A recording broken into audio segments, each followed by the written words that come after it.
todos, bienvenidos a la ponencia sobre el panorama regulatorio de ciberseguridad.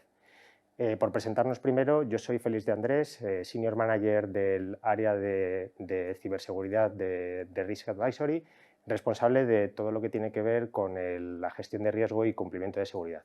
Y conmigo me acompaña Vicente Moret, que le conocéis de sobra, pero si quieres presentarte. Hola a todos, mi nombre es Vicente Moret y soy of Counsel en el despacho en Deloitte Legal en el área de Digital Law y ciberseguridad. Y para empezar, vamos a comentar un poco cuáles son los principales puntos que vamos a tratar dentro de esta ponencia. Vamos a intentar exponer todo lo que... con lo cual habrá muchas cosas que se queden fuera, pero sí que vamos a tratar de explicar tanto cuál es el panorama regulatorio a nivel general, principales impactos, la importancia de los puntos principales de estas nuevas normativas y luego cómo cumplir y esos próximos pasos que nos esperan a futuro. Por empezar con el panorama regulatorio en materia de ciberseguridad, lo que hemos reflejado ha sido esas 5 principales normativas o regulaciones que vemos a la izquierda y que vamos a repasar brevemente, ¿vale? Por un lado, la directiva NIS2, ¿vale? Que tiene como objetivo pues elevar ese nivel de ciberseguridad a nivel europeo y que tendrá que ser traspuesta a nivel nacional. El reglamento DORA, que al final pues lo que pretende es elevar también el nivel de resiliencia operacional en general y de ciberseguridad en particular también, pero focalizado exclusivamente en el sector financiero. La directiva CER, que también tendrá que ser traspuesta a nivel nacional y que actualizará la Ley de Protección de Infraestructuras Críticas y que pretende tener pues, ese nivel de resiliencia en todas las entidades que son críticas para los países de la Unión Europea. Y luego 2 regulaciones adicionales que hemos añadido, aunque ya llevan tiempo con nosotros. El Esquema Nacional de Seguridad, que aunque tiene el ámbito y el foco fundamental en las administraciones públicas, al final, como deriva en toda la cadena de suministro de las mismas, pues aplica a muchas empresas del sector privado también. Y el Cyber Security Act, que también, aunque se aprobó ya hace algunos años, pues irán derivando nuevos esquemas de certificación que será necesario tener en el radar para poder ver pues, tanto su ámbito de aplicación como qué es necesario cumplir. Y de cara a futuro, pues tenemos un conjunto de retos que es necesario tener en consideración, tanto las transposiciones de las que hemos hablado, los nuevos estándares que se están definiendo para DORA y otros aspectos ya más focalizados dentro de las propias normativas, y nuevas regulaciones que va a haber a futuro y que se están creando ya y que se están desarrollando, y de hecho de algunas ya tenemos versiones bastante avanzadas, como la Cyber Resilience Act, el Cyber Solidarity Act, la nueva enmienda sobre la Cyber Security Act y la ley sobre inteligencia artificial, que además durante estas últimas semanas está habiendo también muchos avances en este sentido. Pero bueno, no solo nos queda esto, sino que tenemos mucho más, ¿verdad, Vicente? Sí. Esto que estáis viendo probablemente es lo que llamamos el COMPAS. ¿Y qué viene a representar? Viene a representar que realmente estas normas de las que hemos hablado diríamos que son la yema del huevo frito, pero alrededor de la yema hay una clara muy grande. Por decirlo en palabras que todos vais a entender, se puede decir que hasta hace 4 o 5 años el ciberespacio era 2 sitios y ciudad sin ley. Esto ha cambiado. Como bien sabéis, tanto en la Unión Europea y en Estados Unidos, no nos olvidemos de ello, hay un creciente número de normas que están regulando especialmente las responsabilidades en esta materia de lo que son los operadores de los servicios esenciales y los prestadores de los servicios digitales. Por lo que nos interesa a nosotros, aparte de las normas que ha nombrado Félix, hay que entender esto como un todo. Y es que hay una gran cantidad de normas en distintos ámbitos de la regulación que tienen impacto en materia de ciberseguridad o seguridad digital. Por una parte tenemos las normas que tienen que ver con la persecución del delito, especialmente el fraude online. Tenemos el pilar que conocemos todos bien de seguridad de redes y sistemas, pero hay que tener en cuenta que ahí están los datos y no solo el Reglamento General de Protección de Datos, sino la Data Act y la Data Governance Act, todas las obligaciones de economía digital o mercantiles que tienen que ver con identidad, etcétera, etcétera, y evidentemente las infraestructuras críticas que siempre están ahí. Con lo cual, ¿qué queremos manifestar con esto? Que este panorama regulatorio se ha vuelto complejo. Muy complejo en el sentido de que hay una gran cantidad de normas que todas están conectadas entre sí y que generan un mapa regulatorio realmente complejo.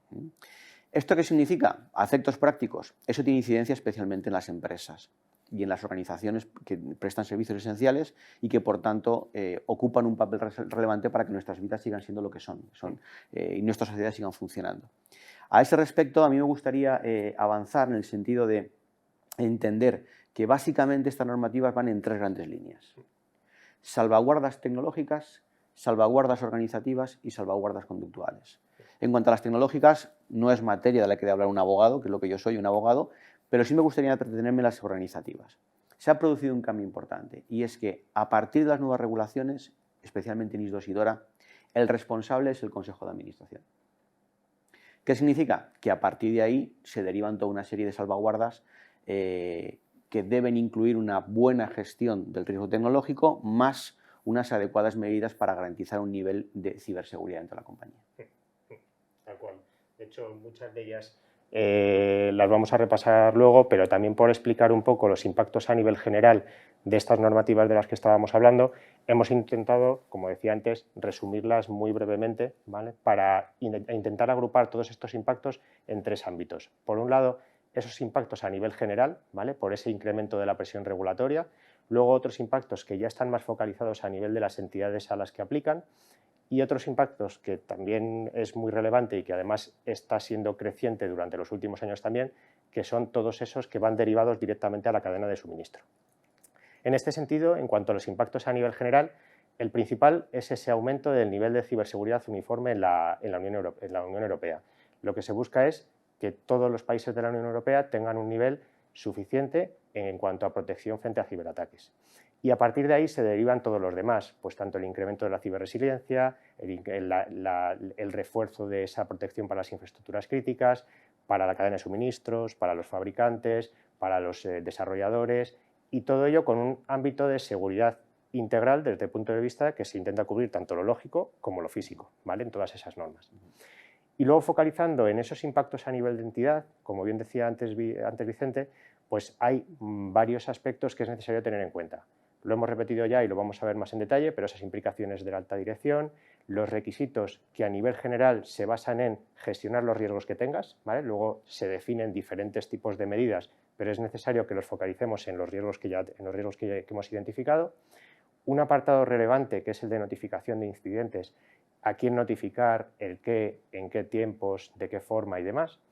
Y luego hay dos puntos adicionales que son, por un lado, ese primer paso para que se puedan intercambiar información referente a ciberamenazas, inteligencia y demás, que se está sentando tanto en NIS 2 como en DORA y que se facilitará probablemente mucho más a futuro.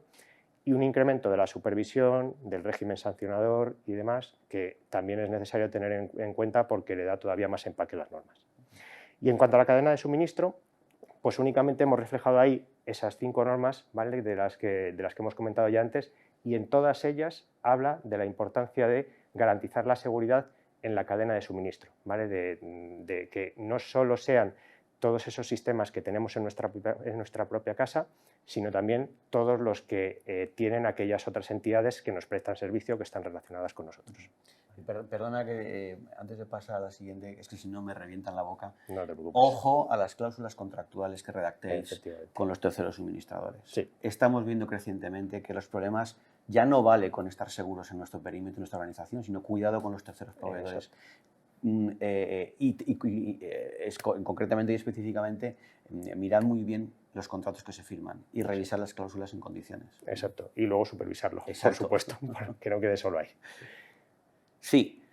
Vamos a tocar el Consejo de Administración, la alta dirección. A ver, en el panorama que hoy tenemos regulatorio, que es el panorama de NIS 1 hasta que se transponga NIS 2, realmente solo tenemos una norma que nos dice dentro de la organización quién es realmente responsable. Y la buena noticia y la mala noticia es que ahora mismo las únicas obligaciones legales que hay realmente son para el CISO o responsable de seguridad de información en la organización, que es el Real Decreto 43/2021. Ahí hay un artículo 7, como sabéis, que recoge un estatuto del CISO con obligaciones, pero también con competencias y con derechos, por decirlo así. Es que no es un estatuto jurídico especial. Claro, con NIS 2 y con DORA esto cambia. A partir de ahora, buena noticia, el responsable ya no parece que sea solamente el CISO, sino que es los órganos de dirección de la organización. Esto tiene muchas consecuencias y muchas variables. La primera, y es que esa responsabilidad del Consejo no es delegable, es del Consejo, y la norma en eso es muy clara. La segunda, esto contribuye a colocar la ciberseguridad en la agenda, y esto está ocurriendo ahora mismo y es muy evidente, en la agenda de todos los consejos de administración de estas grandes compañías, lo cual creemos que es bueno, porque coloca la atención y los recursos, en su caso, donde hacen falta ahora mismo, que es en proteger la organización. Ahora bien, tiene otra consecuencia, los consejos no están acostumbrados todavía a lidiar con esto y habrá que, entre comillas, acostumbrarlos a tener que tomar un papel más activo en esta materia. En concreto, tenemos dos posibles ámbitos de actuación en esta materia. El más alto, el más duro, el más exigente es DORA. DORA recoge más de 9 competencias concretas que tiene que ejercer el Consejo y solo el Consejo, y que van desde materias tales como, por supuesto, supervisar los riesgos, asumir la responsabilidad en la firma de los contratos más relevantes en materia de suministro con terceros proveedores, u otras muchas que son nuevas para los consejos de administración, pero de reducido al ámbito DORA, que como sabemos es entidades financieras, aseguradoras, etcétera, etcétera. En cuanto a NIS 2, la tendencia es la misma, pero con menos carga. Y básicamente las obligaciones consisten, en primer lugar, en supervisar las actuaciones, en adoptar las principales decisiones en materia de gestión del riesgo tecnológico, en recibir la formación adecuada para entender el riesgo tecnológico y, por último, en proporcionar la formación adecuada a todos los empleados de la organización para que sepan cómo gestionar ese riesgo tecnológico. Por tanto, digamos que son dos esferas de responsabilidad diferenciadas, más carga DORA, menos carga NIS, pero en ambos casos esto es un estadio nuevo en cuanto a la gestión de las responsabilidades. A partir de ahí, ¿qué es lo que toca? Pues hablar de salvaguardas tecnológicas, organizativas, normativas dentro de la casa, políticas, etcétera, etcétera, y las conductuales que tienen que ver con la actividad de los empleados de la organización. En este sentido, ¿qué recomendamos nosotros? Hombre, el Consejo tiene que entender que la ciberseguridad es una parte muy importante de una cosa mucho más amplia, que es la transformación digital de las compañías. Nadie pone en duda que no hay compañía que esté ahora mismo fuera de ese proceso de transformación digital. Pero el reverso de esa realidad luminosa y brillante, que es todo lo que podemos hacer con las herramientas digitales, y ahí está la IA a la vuelta de la esquina, tiene un reverso, que es que ha de ser seguro, y el ciberespacio no es seguro. Con lo cual, el Consejo tiene que empezar a pensar en ser motor y tractor en cuanto a transformación, liderazgo de proyectos, supervisión, evidentemente, análisis de lo que está pasando y esto es muy interesante, nosotros creemos que la ciberseguridad se ve en positivo, hay que verla en negativo y en positivo. En positivo es que creemos que puede ser incluso un vector de negocio, que tiene que ser una capacidad más añadida a la transformación digital. Y esa labor de identificación de oportunidades, la alta dirección de la compañía ha de estar presente. Esto ya no es una cosa solamente de los de IT, sino que ha escalado y tiene que formar parte del ADN de la toma de decisiones de cualquier compañía. ¿Qué tecnología adquirimos? ¿Qué decisiones de suministro tomamos? ¿Cómo integramos la seguridad en todo since the very beginning, como dicen los americanos, en todos los procesos que hagamos? Y que se convierta en un asunto recurrente más y no lo que se hace después de haber tomado el resto de decisiones. Efectivamente. De hecho, es uno de los puntos que además hay que tener en cuenta desde el principio, porque al final es incluso mucho más económico que el hecho de tenerlo en cuenta después. Y de hecho aquí, comentando un poco cuál es el enfoque que nosotros creemos que de cómo hay que abordar todo esto, creemos, y además por eso estamos también aquí Vicente y yo, es que hay que tener un enfoque global, ¿vale? Un enfoque general en el que no solo nos focalicemos en el cumplimiento y en el compliance de la norma, identificando los requisitos y estableciendo medidas de seguridad para ello, sino que también hay que tener una vertiente en el que se identifiquen esos aspectos legales que son necesarios tener en cuenta. Tema de lo de las cláusulas contractuales que decías antes, la responsabilidad penal en su caso, efectivamente que pueda haber, exactamente, esas dudas que pueda haber sobre la aplicabilidad de una norma o no para ciertas entidades que puedan tener dudas. Es decir, es necesario tener una visión completa, y una visión completa ya también desde el principio, pues empezando por evaluar realmente tanto si me aplica o no, como qué es lo que tengo que cumplir en función de lo que yo tengo, ¿vale? Realizando un análisis de la situación actual y valorando todo aquello que ya se haya hecho antes. Sabemos que no empezamos de cero y que ya nos hemos ido acostumbrando a tener medidas de seguridad, bien por otras normas o bien por temas que ya se hayan realizado para estar protegidos. Con lo cual es necesario tener en cuenta todo eso para hacer un plan y definir qué acciones hay que acometer, alineándose con las propias normativas, pero también con la propia casuística de nuestra entidad. Y todo esto además hay que ejecutarlo, ¿vale? Y hay que ejecutarlo no solo ahora con ese plan de acción, sino que luego esto vendrán con más cosas a futuro, tanto por actualizaciones de las normas, nuevos ciberriesgos, nuevas tecnologías, etcétera, etcétera, y habrá tanto una parte de mejora continua como otra que sea más de unas acciones que están en modo BAU, ¿vale? Que sean recurrentes y que sea necesario tener en cuenta, pues por monitorización, por soluciones que sea necesario administrar, por ciertos contratos que habrá que revisar y demás. O sea, son aspectos que van a tener que seguir a futuro avanzándose y mejorándose. Sí, a este respecto sí me gustaría añadir dos ideas. Esto igual no es muy popular, pero el cumplimiento en esta materia no es como el cumplimiento en otras áreas de la regulación. Aquí no habla de lo del cumplo y miento, Exacto. no. Porque lo que está realmente en juego no es tanto un cumplir un formulario y poder decir a alguien que has cumplido, sino que es que estás protegiendo a la organización frente a los riesgos más peligrosos que hay ahora mismo. Entonces no vale un cumplimiento formal, es un cumplimiento real. Exacto. Y otra idea que me gustaría introducir es que no veamos siempre la normativa o la regulación, y esto es muy propio muchas veces del ámbito tecnológico, como una barrera, una carga o una cosa que hay que cumplir porque nos queda más remedio. Vamos a intentar sacar o tomar como conclusión que esta normativa puede ser una poderosa herramienta. Exacto. Una poderosa herramienta que ayude dentro de la organización a todos aquellos que son responsables de estas materias.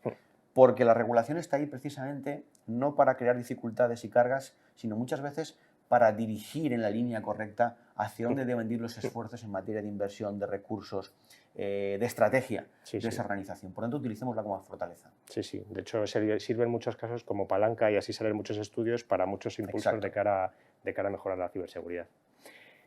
Y únicamente para terminar también un poco y explicar qué es lo que viene habiendo desde el pasado, algunas de ellas, ¿vale? No hemos reflejado todas porque si no, no se podría ni siquiera ver.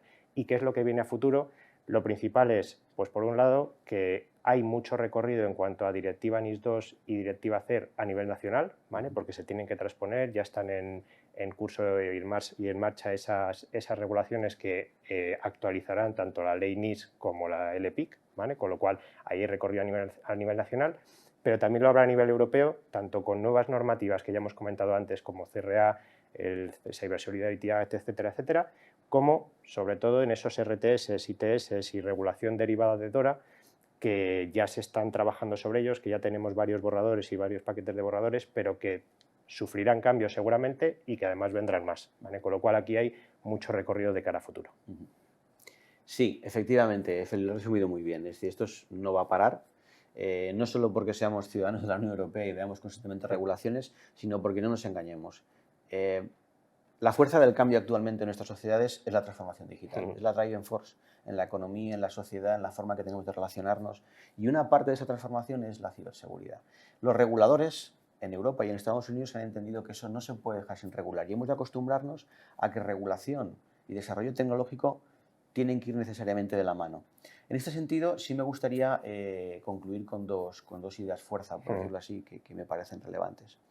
La primera, hemos de preparar nuestras organizaciones y muchas veces es muy útil ver lo que pasa al otro lado del océano para entender en qué lío tan tremendo se puede meter una organización si no tiene controlados estos aspectos. Porque hay una regulación que viene, que no es de ciberseguridad, pero que es muy relevante. Las class actions europeas están a la vuelta de la esquina con la nueva regulación procesal y eso va a significar que esto se va a parecer mucho cada vez más a Estados Unidos. Primero. En segundo lugar, las autoridades ya tienen herramientas legislativas para poder, y reguladoras para poder intervenir en caso de que alguna empresa no haga lo que tiene que hacer. Y por otra parte, tenemos la gran cláusula que es la de licencia de vida para cualquier compañía que quiera sobrevivir y prosperar en este nuevo entorno tan cambiante y tan rápido en cuanto a transformaciones. Y por último, simplemente, pues nada, pues animaros a que yo como abogado arrimo la escoba a mi sardina, haceros entender que el mundo IT se ha desarrollado al margen de la norma en los últimos 20 años. Algunos dicen que esa es la razón por la cual se ha desarrollado, porque no había abogados por el medio, pero eso es otro debate. Pero ese panorama ya ha acabado. Y la regulación forma parte de todas esas decisiones tecnológicas, por ejemplo, que aunque aparentemente son neutrales, en el fondo nunca lo fueron tanto. Y si había alguna duda, ahora ya tenemos normas aprobadas en vigor y ejecutivas que nos obligan a tenerlo en cuenta. Exacto. Pues nada más, únicamente agradeceros la asistencia a la ponencia. Si tenéis alguna duda, pues podéis contactar tanto con Vicente como conmigo, que estaremos encantados de resolverla. Y como decía antes Vicente, pues atentos e intentar afrontarlo desde un punto de vista más global. ¿Vale? Pues muchas gracias. Gracias.